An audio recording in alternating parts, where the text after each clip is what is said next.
আব্দুল কাদের শাহ তার যে বাউল গানের আসর, সেই আসরে শুভ উদ্বোধন আমি ঘোষণা করছি।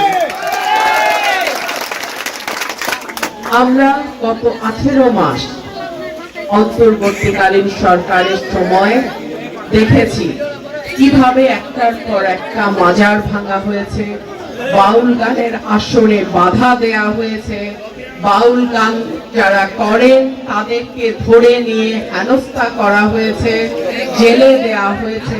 আমরা এগুলো দেখেছি। আমি জানি না আর কোন রাজনীতিবিদ প্রতিবাদ করেছে কিনা, কিন্তু আমি বলতে পারি সংখ্যা ধরে ধরে আমি প্রতিটা মাজার ভাঙার প্রতিবাদ করেছি। গত 2 দিন আগে, ঈদের একদিন পরে সিলেটে এইরকম বাউল গানের আসর ভাঙচুর করা হয়েছে।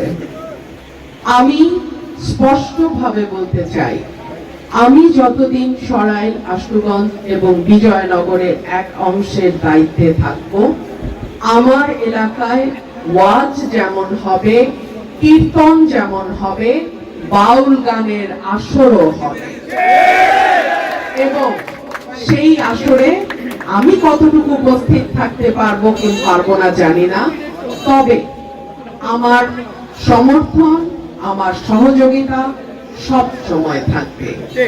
বাংলাদেশের কৃষ্টি, কালচার, সংস্কৃতি, একে লালন পালন, ধারণ করা এবং সামনের দিকে এগিয়ে নিয়ে যাওয়ার দায়িত্ব আমাদের।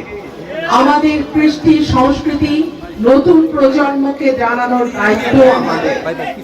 যারা বাউল গানের সঙ্গে যুক্ত, যারা মাজারের সঙ্গে যুক্ত, তারা কিন্তু আমাদের সংস্কৃতির একটা অংশ।